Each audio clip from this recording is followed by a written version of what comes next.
मेरा नाम रिया है। यह कहानी मेरी 5 साल पुरानी है। उस समय हम सभी एक ही घर में बहुत खुशी खुशी रहते थे। हमारी जिंदगी में इतनी खुशियाँ थी कि कभी किसी चीज की कमी महसूस ही नहीं हुई। मेरे पापा ने अपनी मेहनत और ईमानदारी से हमें यानी मुझे और मेरे भाई को अच्छी शिक्षा और जिंदगी दी थी। मेरी मम्मी ने हमें अच्छे संस्कार दिए थे, जिनकी वजह से हम दोनों भाई बहन हमेशा दूसरों की नजरों में आदर्श थे। मेरे भैया मुझसे 7 साल बड़े थे। मम्मी पापा उन्हें बहुत प्यार करते थे क्योंकि उनसे उनकी ढेर सारी उम्मीदें जुड़ी हुई थीं। पापा चाहते थे कि भैया उच्च शिक्षा प्राप्त करें और कुछ काबिल बने, ताकि पापा का सीना गर्व से चौड़ा हो सके। हमारे रिश्तेदार भी हमारी फैमिली की बहुत तारीफ किया करते थे क्योंकि हम दोनों भाई बहन अच्छे संस्कारों वाले और देखने में भी अच्छे थे। पापा की मोहल्ले और रिश्तेदारों में बहुत इज्जत थी और लोग उनसे सम्मान से बात किया करते थे। उस समय हमारी जिंदगी इतनी हसीन लगती थी कि ऐसा लगता था जैसे हमारे जीवन में कभी कोई परेशानी नहीं आएगी। पापा हमेशा हमारे लिए हर समस्या का समाधान पहले ही ढूंढ लिया करते थे। वे सच में बहुत अच्छे थे, पर उनकी ज्यादातर उम्मीदें भैया से जुड़ी हुई थीं। पापा का मानना था कि बेटियों का काम केवल पढ़ाई पूरी करना और फिर शादी कर घर संभालना होता है, मगर मेरी सोच थोड़ी अलग थी। मैं मानती थी कि लड़कियां भी लड़कों की तरह अपने सपने पूरा कर सकती हैं। मुझे भी पढ़ाई के बाद नौकरी करने का शौक था, लेकिन मेरे पेरेंट्स ने मुझे उतना मौका नहीं दिया। उनका कहना था कि मेरी पढ़ाई के बाद मेरी शादी कर दी जाएगी। भैया को हमेशा फुल सपोर्ट मिलता था, चाहे वह जो भी करना चाहते। भैया की पढ़ाई पर पापा ने बहुत पैसा लगाया और जब उनकी पढ़ाई पूरी हुई तो उन्होंने एक छोटी नौकरी शुरू की। शुरुआत में भैया ज्यादा पैसे नहीं कमा रहे थे, लेकिन फिर भी पापा को उनसे थोड़ा सहारा मिलने लगा। हम एक मिडिल क्लास फैमिली से थे और इसीलिए पैसों की अहमियत को बखूबी समझते थे। हमारे लिए सबसे बड़ी चीज थी हमारी इज्जत। पापा हमेशा मुझे यही सिखाते थे कि कभी ऐसा कुछ मत करना जिससे उनकी इज्जत पर कोई आंच आए। पापा मानते थे कि लड़कियां बहुत मासूम होती हैं और जल्दी ही लड़कों की बातों में आ जाती हैं। इसीलिए वे मुझे जॉब करने की इजाजत नहीं देते थे, पर मेरा सपना था कि मैं भी एक दिन कुछ बनूं और अपने पैरों पर खड़ी हो सकूं। मेरे पापा हमेशा कहते थे कि अगर कभी कोई लड़का तुमसे प्यार या उल्टी सीधी बातें करने लगे तो उसकी बातों में मत आना। मैं उनके कहे शब्दों को पूरी तरह समझती थी। पापा ने यहाँ तक कह दिया था कि अगर तुम्हें कोई लड़का पसंद आए तो कोई गलत कदम उठाने से पहले हमारे बारे में, हमारी इज्जत के बारे में जरूर सोच लेना। ऐसा नहीं है कि हम तुम्हारी पसंद के खिलाफ जाएंगे। अगर हमें तुम्हारी पसंद सही लगी तो हम तुम्हारे लिए बेहतर फैसला करेंगे, लेकिन कभी तुम्हें अपने फैसले से निराश नहीं होने देंगे। मैं पापा की हर बात को समझती और उन्हें भरोसा दिलाती कि उनकी वजह से उन्हें कभी निराश नहीं होना पड़ेगा। मैंने उनसे वादा किया था कि मैं कभी उनका भरोसा नहीं तोड़ूंगी और उनकी इज्जत को आंच नहीं आने दूंगी। मैं हर कोशिश करूंगी कि मेरे कारण उन्हें कभी कोई दुख न हो। आप मुझ पर भरोसा रखिए। लेकिन सोचने वाली बात ये है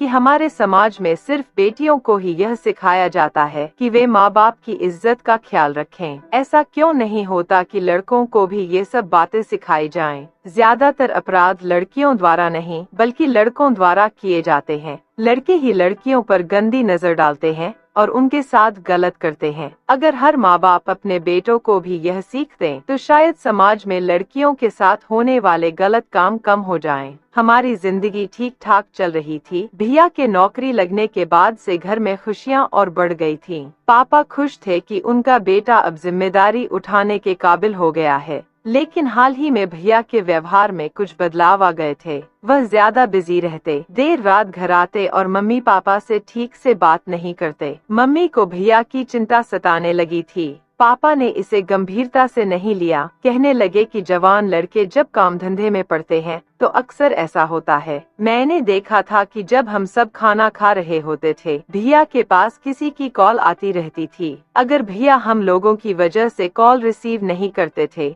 तो उनके चेहरे पर एक अजीब मुस्कान आ जाती थी। मुझे यकीन हो गया था कि भैया को किसी से प्यार हो गया है। यह आम बात है, जवानी की दहलीज पर लड़के लड़कियों को किसी न किसी का साथ चाहिए होता है, लेकिन भैया को इस समय अपने काम पर ध्यान देना चाहिए था, क्योंकि पापा ने बड़ी मेहनत से उन्हें इस मुकाम तक पहुंचाया था। कुछ दिनों बाद एक दिन भैया और पापा के बीच बातचीत हो रही थी। भैया ने बताया कि उन्होंने अपनी नौकरी के अलावा अपने कुछ दोस्तों के साथ मिलकर एक नया काम शुरू किया है। पापा ने उनसे पूछा, अच्छा ऐसा क्या काम कर रहे हो? भैया ने बताया कि वह एक ग्रुप बना रहे हैं जिसमें लोग हर महीने कुछ रकम इन्वेस्ट करेंगे, फिर हर महीने एक मेंबर की कमेटी निकाली जाएगी जिसे पूरी रकम दी जाएगी। साथ ही उन्होंने बताया कि वे लकी ड्रॉ भी आयोजित करेंगे। ग्रुप के मेंबरों से वे कूपन 1 रुपया में खरीदवाएंगे और लकी ड्रॉ के जरिए हर महीने कुछ लोगों को गिफ्ट दिया जाएगा। जिनका कूपन नहीं निकलेगा उन्हें कुछ नहीं मिलेगा, लेकिन इस तरह वे भी पैसे कमाएंगे। यह योजना सुनने में दिलचस्प लगी, लेकिन मैं सोच में पड़ गई कि क्या यह सही दिशा है।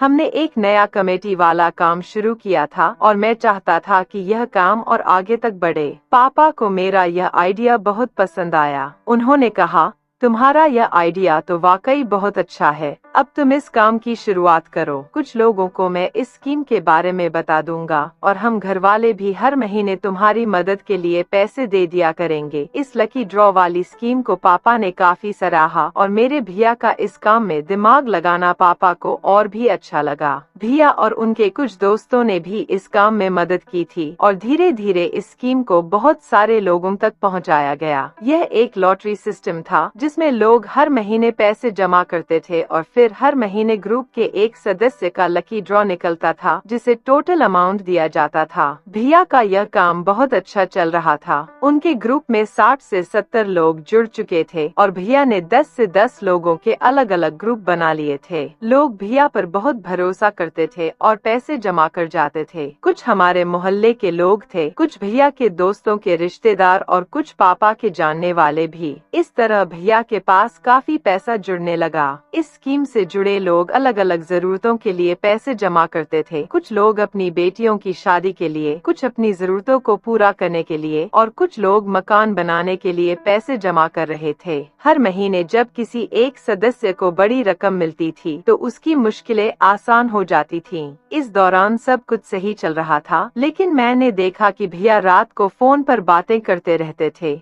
कभी छत पर जाकर चैटिंग करते थे और कभी वीडियो कॉल पर किसी लड़की से बात करते थे। मैंने उस लड़की को चोरी छिपे देखा था, लेकिन यह नहीं जानती थी कि वह कौन है। भैया ने इस लड़की के बारे में हम में से किसी को कुछ नहीं बताया था। इस बीच मम्मी भैया की शादी के बारे में सोचने लगीं। वह चाहती थी कि घर में बहू आ जाए ताकि मुझे भी किसी का साथ मिल सके। चूंकि भैया मुझसे बड़े थे, इसलिए उनकी शादी पहले होनी थी। मम्मी ने जब भैया से शादी की बात की तो भैया ने साफ कह दिया कि वह अभी शादी नहीं करना चाहते। मैंने मम्मी को भरोसा दिलाया था कि भैया शायद अपनी पसंद की लड़की के बारे में बताएंगे, लेकिन भैया ने न सिर्फ शादी से इनकार कर दिया बल्कि उस लड़की के बारे में भी कुछ नहीं बताया। यह सुनकर मैं हैरान रह गई थी। भैया ने कहा कि उन्हें शादी के लिए अभी 2 साल का समय चाहिए। मैंने भी सोचा कि इस बात पर ज्यादा ध्यान नहीं देना चाहिए, क्योंकि यह उनका निजी मामला था। मम्मी पापा भी इस बात पर खामोश हो गए थे।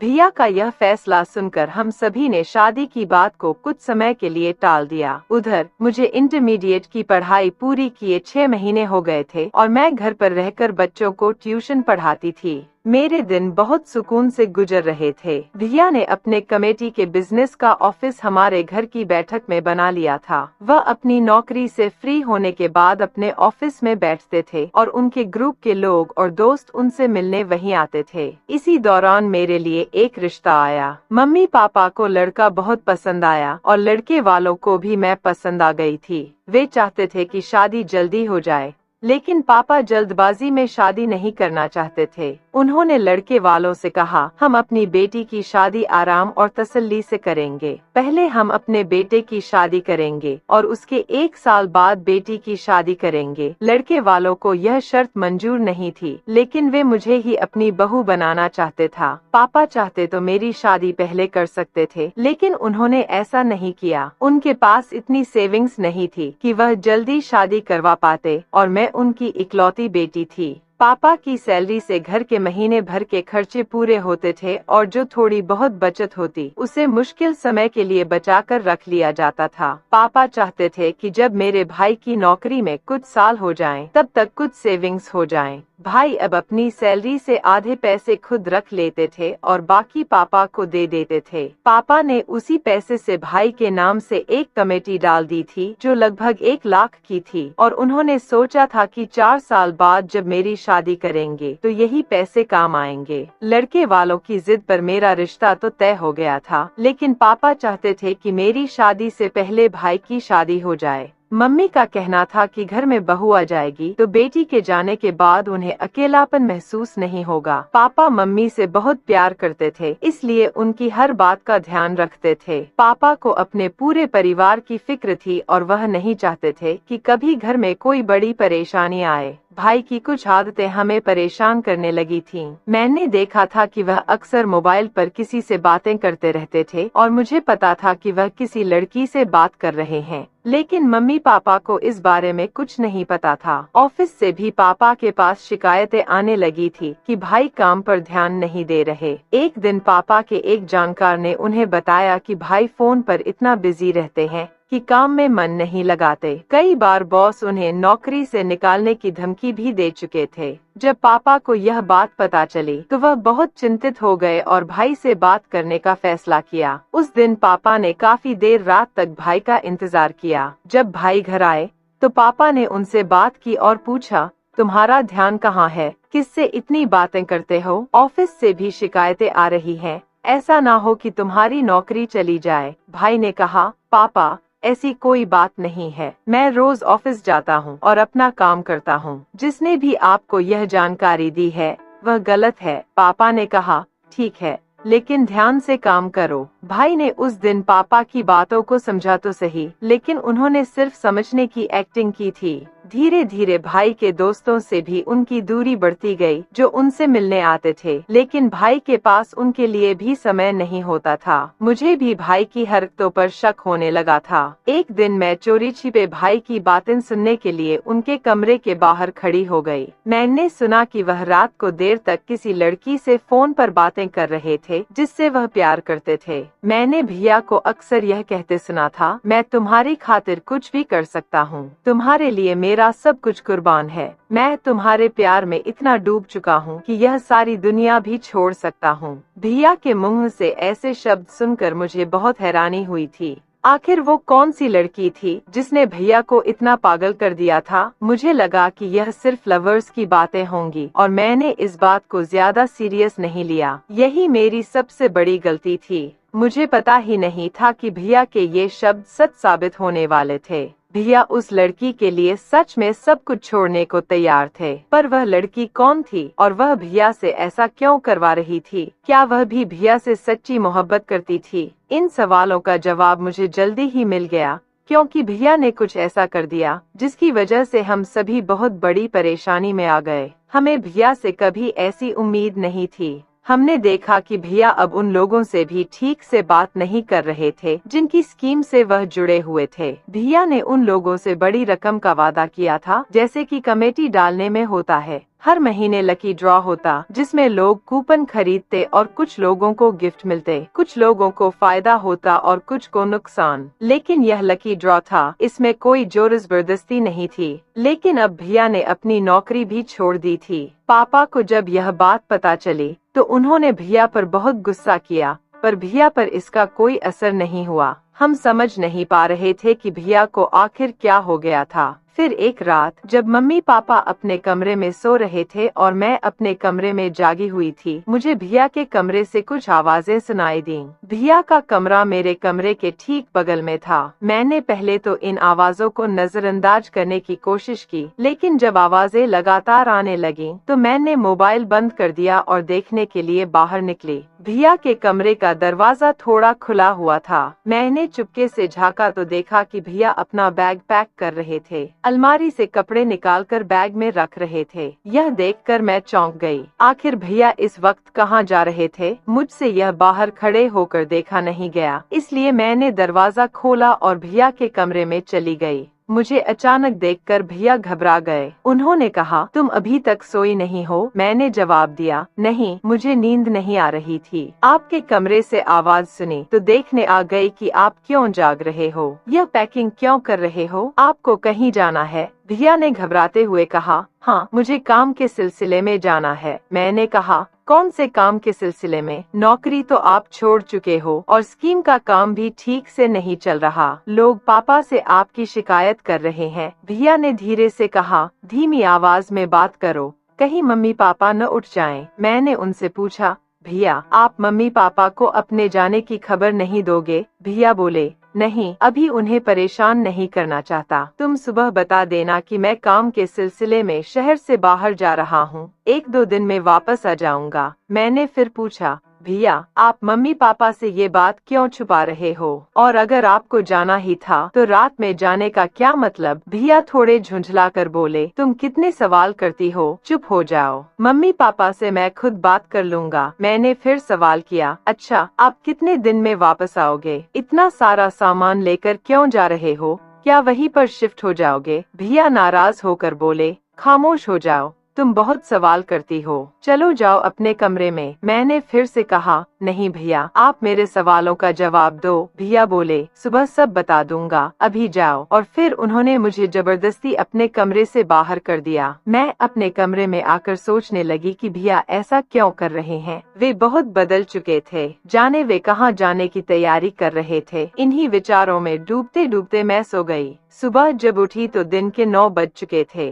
फ्रेश होकर जैसे ही मैं कमरे से बाहर निकली, देखा कि भैया का कमरा खाली था। मुझे शक हुआ कि भैया चले तो नहीं गए। मैं मम्मी से पूछने के लिए रसोई में गई। मम्मी से पूछा, मम्मी, क्या भैया जा चुके हैं? मम्मी ने मुझे अनजान नजरों से देखा और कहा, तुम्हारा भाई कहाँ जाएगा, वो तो अपने कमरे में सो रहा है। मैंने कहा, नहीं मम्मी, भैया कमरे में नहीं है। मम्मी ये सुनकर चौंक गईं और बोली, कहाँ गया होगा वह इतनी सुबह सुबह? उसने तो नाश्ता भी नहीं किया। मैंने मम्मी को बताया कि कल रात भैया अपना सामान पैक कर रहे थे, जैसे कहीं जाने की तैयारी कर रहे हों। मैंने उनसे पूछा था, लेकिन उन्होंने कुछ नहीं बताया और कहा कि वे मम्मी पापा को सब बता देंगे। मम्मी ने फौरन भैया को कॉल किया, लेकिन भैया का नंबर स्विच ऑफ जा रहा था। मम्मी घबरा गई और पापा को जाकर बताया। पापा भी सुनकर चिंतित हो गए। उन्होंने मुझसे पूछा, तुमने अपने भाई से नहीं पूछा कि वह कहाँ जा रहा है? मैंने बताया कि मैंने पूछने की कोशिश की थी,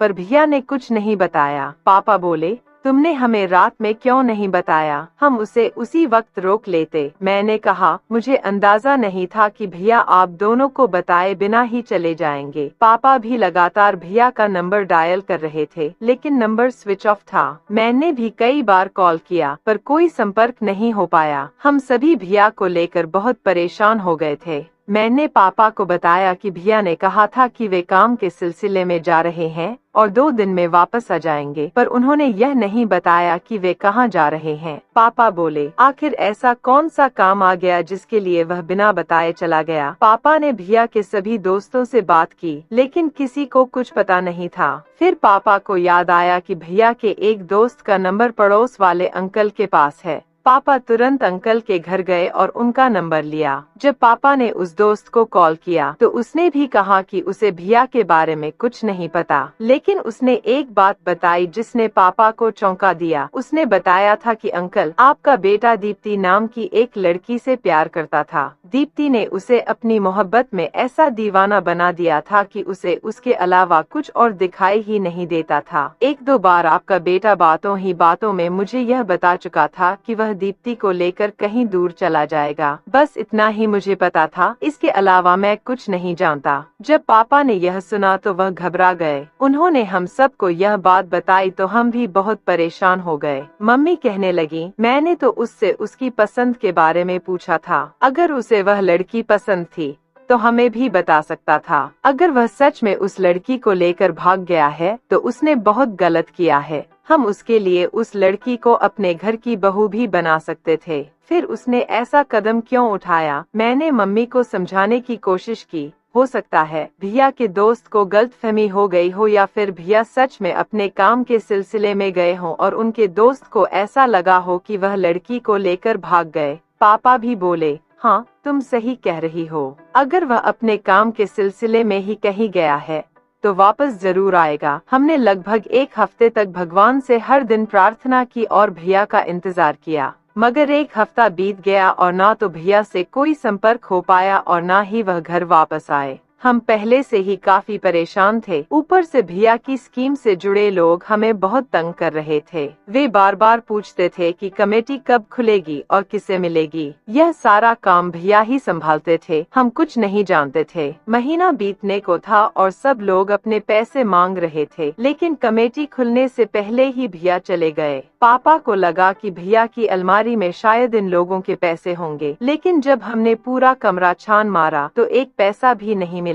इसका मतलब था कि भैया उन लोगों के सारे पैसे लेकर चले गए थे। लोग पापा को धमकियां देने लगे। वे कहते, तुम्हारा बेटा कहाँ है और उसका नंबर क्यों नहीं लग रहा? अगर वह हमारे हाथ लग गया तो उसे छोड़ेंगे नहीं। पापा कई दिनों तक उन्हें टालते रहे, कहते रहे कि वह काम के सिलसिले में गया हुआ है, जल्द आ जाएगा। मगर जब भैया नहीं लौटे तो वे लोग पापा के पीछे पड़ गए और कहने लगे कि हमें अपने पैसे तुमसे चाहिए। पापा बहुत परेशान हो गए थे। यह रकम छोटी नहीं थी। लोग हर महीने लगभग 45 लाख रुपए भैया को देते थे और उसी के हिसाब से वह उनकी कमेटी निकालते थे। मेरे पापा की एक महीने की सैलरी भी इतनी नहीं थी। पापा तो खुद मेरी शादी के लिए सेविंग कर रहे थे और इसीलिए भैया की स्कीम से जुड़े थे। उन्हें कभी उम्मीद नहीं थी कि उनका अपना बेटा उनके पैसे भी लेकर चला जाएगा। स्कीम से जुड़े लोगों ने पापा का जीना दुश्वार कर दिया। वे पापा को चोर कहने लगे और धमकी देने लगे कि अगर उनका बेटा कहीं मिल गया तो उसकी जान ले लेंगे। पापा को बहुत समझाने की कोशिश की, मगर लोग अब किसी भी बात पर यकीन करने को तैयार नहीं थे। एक दिन गुस्से और निराशा में पापा ने अपनी जान लेने की कोशिश की। मैंने बड़ी मुश्किल से उन्हें बचाया। वो दिन मेरी जिंदगी का सबसे खतरनाक दिन था। मुझे ऐसा लगा जैसे अगर मेरे पापा इस दुनिया से चले गए तो मेरी पूरी दुनिया बिखर जाएगी। मेरे माता पिता ही मेरी दुनिया थे, उनके बिना मेरी जिंदगी अधूरी हो जाती। पापा को समझाना बहुत मुश्किल था क्योंकि वह हालात से बहुत तंग आ गए थे। एक इज्जतदार इंसान जिसने अपनी पूरी जिंदगी मेहनत और इज्जत से जी हो और उसका बेटा उसकी इज्जत को यूं तार तार कर दे तो वह इंसान खुदकुशी ना करे तो क्या करे। हमारी जिंदगी अचानक से बदल गई थी। मम्मी की तबीयत भी बिगड़ने लगी थी और भैया ने जो किया था उसका असर हमारे पूरे परिवार पर पड़ा। स्कीम के धोखाधड़ी करने वालों ने हमें कहीं का नहीं छोड़ा था। वे लोग हमें ताने देते, जलील करते और हमने घर से बाहर निकलना ही बंद कर दिया था। पापा भी अब काम पर नहीं जा रहे थे और धीरे धीरे लोगों का दबाव बढ़ता जा रहा था। उनके ताने और जुल्म हमारे सहने की हद से बाहर हो चुके थे। मेरा रिश्ता जिस लड़के से तय हुआ था उसके घर वालों तक भी ये खबर पहुंच गई थी कि भैया लोगों के पैसे लेकर भाग गया है। इस वजह से उन्होंने भी हमसे रिश्ता तोड़ लिया। यह बात पापा को बहुत आघात पहुंची। उस दिन पापा और मम्मी बहुत रोए थे। उन्हें मेरी फिक्र सता रही थी। हमारे पास कोई सेविंग्स नहीं थी, बस मम्मी के गहने और वह घर ही था जिसमें हम रह रहे थे। पापा ने फैसला किया कि लोगों का कर्ज उतारने के लिए घर बेचना पड़ेगा। वह घर जिसे पापा ने बड़ी मेहनत से बनाया था और मम्मी ने अपनी पसंद से सजाया था, उसे हमें बेचना पड़ा। पापा ने उस पैसे से सभी का कर्ज चुका दिया, लेकिन इससे उन्हें बहुत नुकसान हुआ। हमने वह मोहल्ला छोड़ दिया और एक छोटे किराए के घर में आ गए। पापा बहुत परेशान रहने लगे थे, हमेशा उदास रहते और यह सोचते कि उनका बेटा कैसे उनकी इज्जत मिट्टी में मिला गया।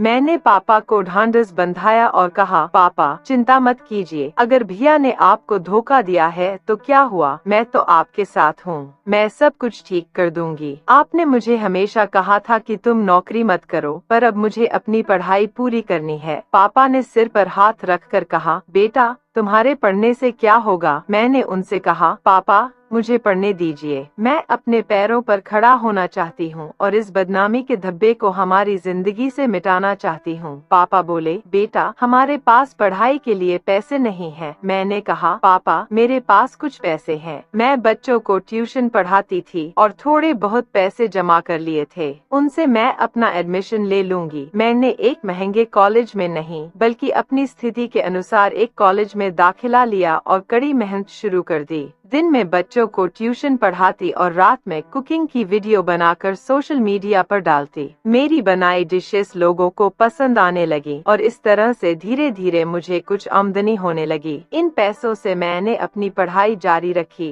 पापा ने भी एक नई नौकरी ढूंढनी शुरू की और हमारी जिंदगी फिर से पटरी पर आने लगी। नए मोहल्ले में लोग हमें ज्यादा नहीं जानते थे, इसलिए हमें ज्यादा सवालों का सामना नहीं करना पड़ा। आखिरकार मेरी मेहनत रंग लाई और मुझे एक सरकारी स्कूल में टीचर की नौकरी मिल गई। मैंने नौकरी करते हुए भी अपनी पढ़ाई जारी रखी क्योंकि मुझे आगे बढ़ना था, अपने पैरों पर खड़ा होना था। मेरा सपना था कि मैं वापस अपना घर खरीद सकूं, क्योंकि किराए के घर में रहना मुझे बिल्कुल पसंद नहीं था। धीरे धीरे मैंने और पापा ने मिलकर हालात को संभाला और जिंदगी को एक नई दिशा दी। मैंने भगवान से ढेरों प्रार्थनाएं की और कड़ी मेहनत भी की, जिसके चलते मुझे सरकारी नौकरी भी मिल गई थी। कहते हैं, जब इंसान लगन और ईमानदारी से कोई काम करता है तो कुछ भी असंभव नहीं होता। मैंने भी अपने घर की स्थिति सुधारने के लिए जी जान से मेहनत की थी। मेरी सरकारी नौकरी लगने की वजह से रिश्ते भी आने लगे थे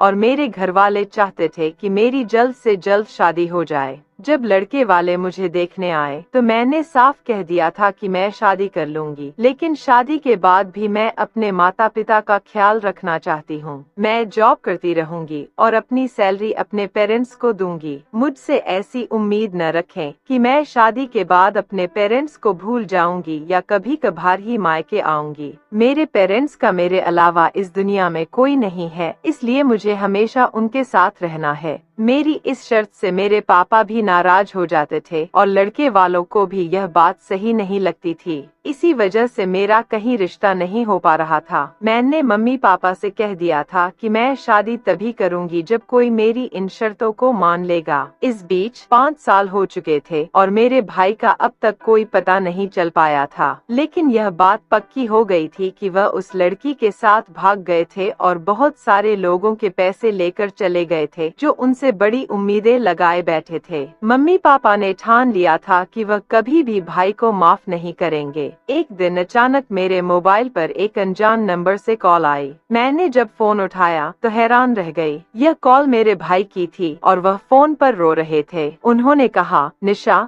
मुझे पता है कि तुम सबको मेरी गलती का पता चल गया है। मैंने बहुत बड़ी गलती की है और अब मैं शर्मिंदा हूँ। मैं तुम सब से माफी मांगना चाहता हूँ। मैंने तुरंत कह दिया, हमारा अब आपसे कोई संबंध नहीं है। आपकी वजह से हमारी जिंदगी बदल गई है। आपने हम सब का भरोसा तोड़ा। भाई ने कहा, उस लड़की ने मुझे लालच दिया था कि हम लोग पैसों के साथ भाग जाएं और अपने घर वालों को कभी मत देखें। मैं उससे प्यार करता था और उसकी हर बात मानता था। मैंने सोचा था कि ढेर सारे पैसे होंगे तो हमारी जिंदगी बेहतर होगी, लेकिन जब से हमने शादी की वह बीमार रहने लगी। सारा पैसा उसके इलाज में चला गया। अब मेरे पास कुछ नहीं बचा। पापा से कहना कि वह मुझे माफ कर दे और घर में जगह दे दे। मैंने गुस्से में कहा, कौन सा घर? आपने हमारा सब कुछ बर्बाद कर दिया। हमें लोगों का कर्ज चुकाने के लिए अपना घर बेचना पड़ा। अब हमारी जिंदगी में आपकी कोई जगह नहीं है। यह कहकर मैंने फोन काट दिया।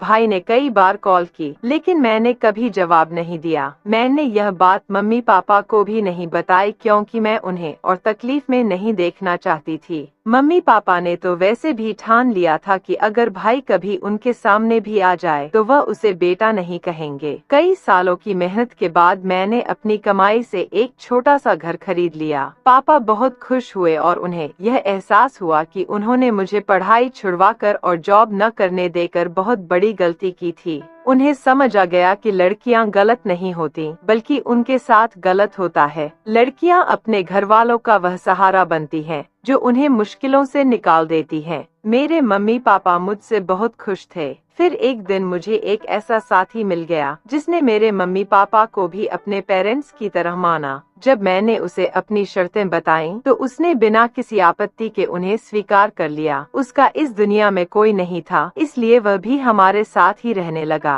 अब हम दोनों जॉब करते हैं और वह अपनी कमाई मेरे पापा के हाथ पर रखकर कहता है कि आप ही मेरे पिता हैं। मेरी शादी उसी लड़के से हो गई और वह मुझे बहुत प्यार करता है। अब हम सब एक ही घर में, एक ही परिवार की तरह खुशहाल जिंदगी जी रहे हैं। हम भाई को कभी याद नहीं करते, क्योंकि अब हम अपनी जिंदगी में वह बुरे दिन फिर से नहीं लाना चाहते जिनसे बड़ी मुश्किल से बाहर निकले हैं। दोस्तों, उम्मीद है कि आपको हमारी यह कहानी पसंद आई होगी। अगर आपको यह कहानी अच्छी लगी हो तो वीडियो को लाइक करें और चैनल को सब्सक्राइब करना न भूलें। नोटिफिकेशन बेल को जरूर दबाएं ताकि आप